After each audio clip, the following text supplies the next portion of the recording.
शुरू भइसक्यो ल ठिक छ भित्र तिमी बिचमा जाऊ न तिमी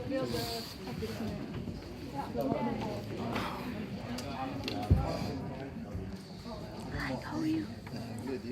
I'm good.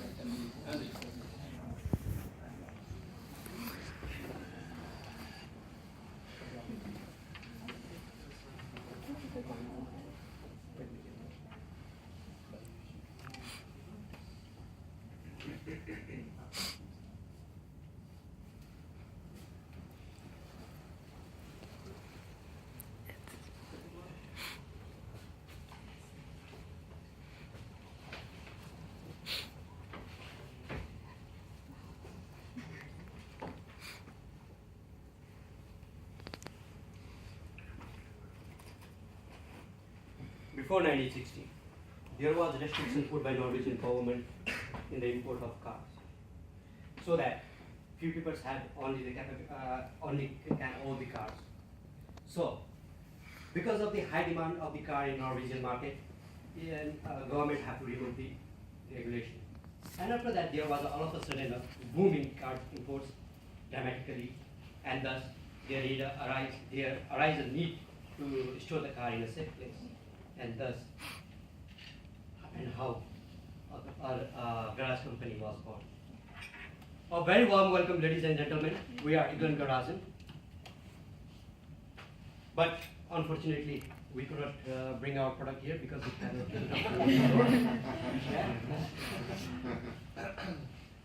So today we will have a short overview of competitor analysis, competitive advantage, and also we will look for market analysis and survey that will support our decision to decide on which mode of entry Igland should choose.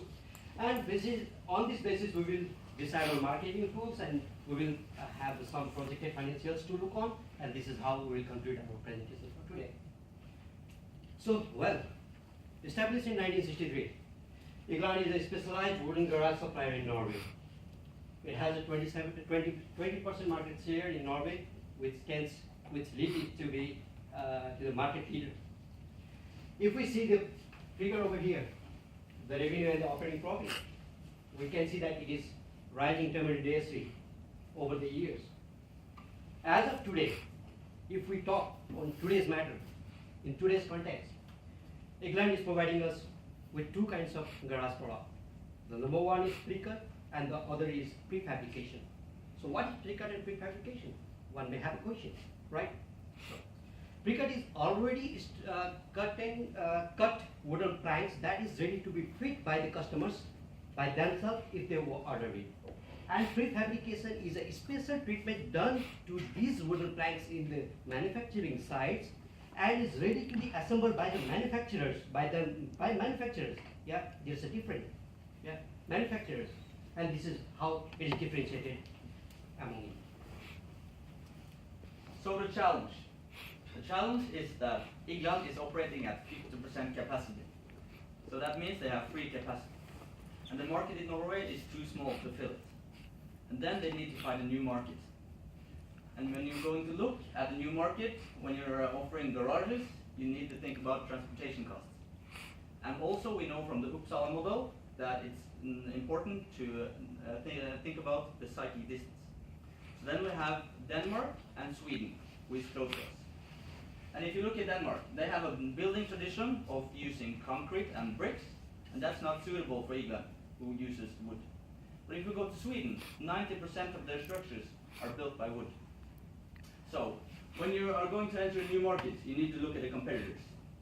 And this shows the competitors in the market. Some are specialized house providers, and some are garages. If you look at this third one, these are the biggest garage provider in the Swedish market. Next. So, our main competitors is Mellby and Lundqvist. Mellby is the market leader in Sweden. It has a market share of 20%, and it's a stable company, and it's located 1 hour outside Gothenburg, which means that they are close to the Swedish main market. And Lundqvist is a low-price company, also specialized in garages. It's small, but it's the fastest growing on revenue, as you can see on the orange on the graph. But however, their low located 13 hours north of Gothenburg.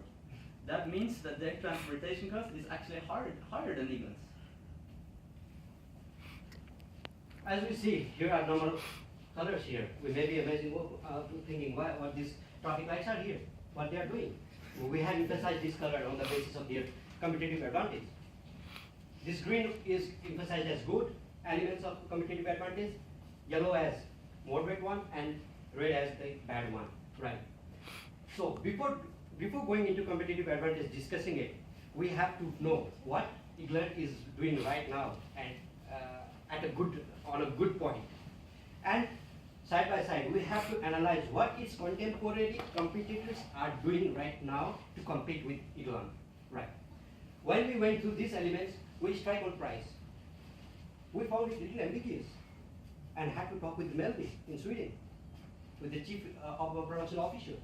And when we had a conversation with him, he told us that they actually entered into Norwegian market but failed because of England's lowest price of product they were offering in the Norwegian market, and they had to step back.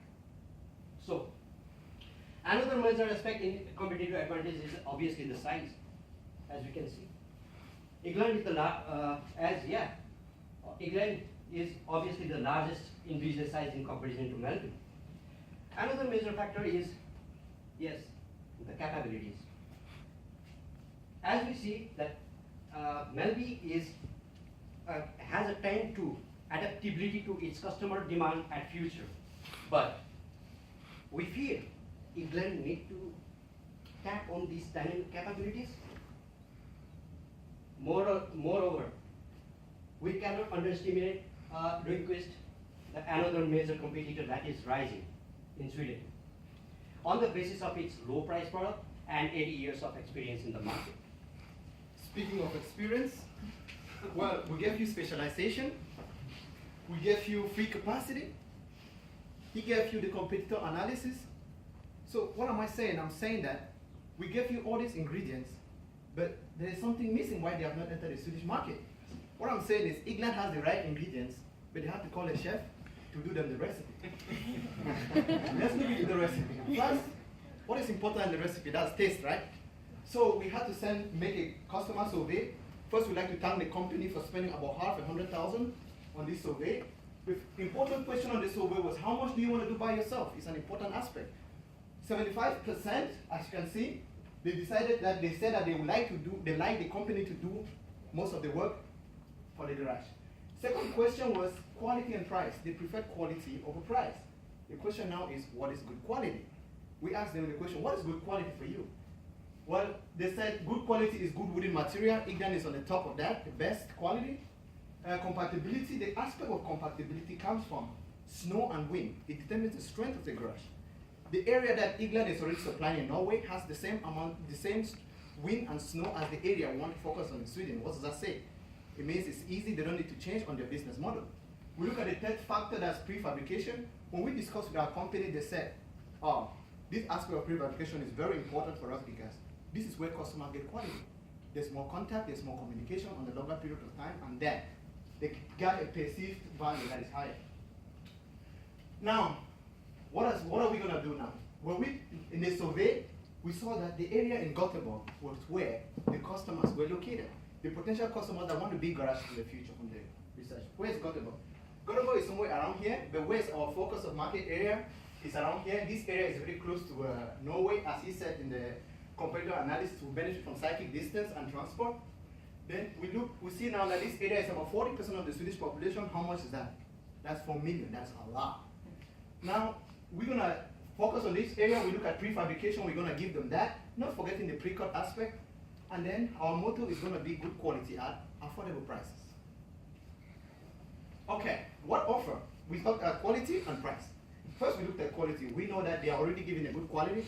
But another aspect of quality that you guys don't know is that just being located in Norway, for Scandinavian buyer, is quality. We have suppliers from Sweden, that's Valvat, and that is also quality for a Swedish consumer. So we look now at price. How do we reduce price? That's a very difficult aspect. First, we look at the pre-cut option. This is Valvat. They are located in Sweden. So we just tell them, hey, when you make the garage, send directly to the customer.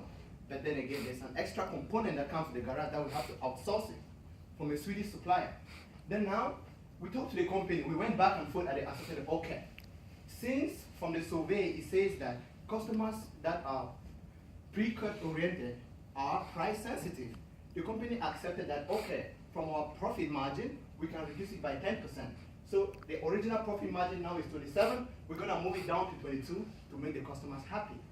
Looking at the prefab option, we talked to the company, we went through everything. You see, it's difficult. We couldn't find any way to reduce the price. It comes to Norway, goes back to Sweden. We think in transport, it's a little aspect when we did all the calculation. So the only way was to go back to them and say, hey, what about the profit margin? So they say, yeah, we're gonna do it on the profit margin, 10%, making the customer happy from 32 to 27%. What does that mean? That means that as Melby is offering them 72,000, we're gonna reduce it by 10%, it will move to a 69,000. From 69 to 63. It will move from 69 to 63,000, sorry. And then the average price of prefabrication today is 80,000. If we reduce ours, it will go from, first of all, we know that our prefabrication price is already higher. Therefore, when we reduce it by 10%, it will give the better offer at 77. But you'll be wondering what these figures are for. We are thinking in 4 years, they should increase it back by 5%. So that, because it will depend now on how the market is doing. But an important aspect to remember is the fact that for a company to be sustainable in the long run, they must have an 18% on sustainability. So when we have the market offer, we need marketing tools. So from the survey, we asked which information channel people would like to use. Not surprisingly, it was internet and Google. And actually that is a good answer for us because we talked to Igland and they use 3 million kroners on TV ads and only 600,000 on Google ads. So that is a cheap way to market. Also, the magazine V in Villa came quite high on the survey, so that is also a marketing tool we can use. And since Igland builds garages with such high quality, we will get the word of mouth marketing tool when we start building garages. Yes, so he gave you the marketing and Andy gave you the price, but we need to decide, of course, the physical entering of how to enter Sweden. The two options we have, or consider as the best, is direct exporting or partnership. If we look at a partnership, we have found two companies that could be a possibility. Altsbyhus is a company that their main thing is to build houses, but they also build garages. So the partnership could be that they will outsource the garage building for us because we know it better, we do it more efficient. Another company is the Drone company. They only make houses, but we can help them to build garages instead. But the problem with partnership is, of course, incentives, disagreements, the negotiations, and a risk of losing the brand name. So we have decided to advise them to do direct exporting. This is also found in our survey that we had a question about brand loyalty and if the consumers cared where the brand was from. And around 80% of them, or most of them said that they don't care if it is a Swedish or a Norwegian company. And that just means that we can do direct exporting from Norway. By doing the exporting, we think that we can have a Swedish salesperson in Norway speaking Swedish, having a Swedish number, everything like that, so they think that he's in Sweden.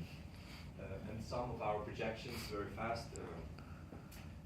if you look at the diagram over here, we think that we need to see how many garages we can sell in this period.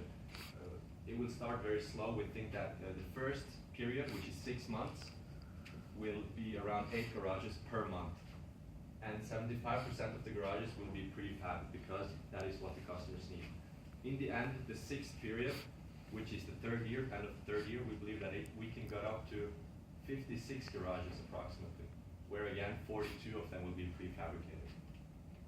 Looking at the profit that will give us, of course, we will start slow, but we will have a profit from the first period, which is the first 6 months, because there will not be too many costs of entering Sweden. We will use our own fabric. And potentially after 3 years, in the end of the 3rd year, we can have a profit on 5.5 million. So to sum it up, we advise direct exporting, and that could give 5.5 million in profit after 3 years. At this juncture, well, menu, he gave you that. He gave you the menu, He gave you the competitor analysis, that is the ingredients. I gave you this, the recipe. He gave you the spicy financial figures. Now we can be proud to say Igland has the right ingredients and the right recipe to enter Sweden. Thank you very much.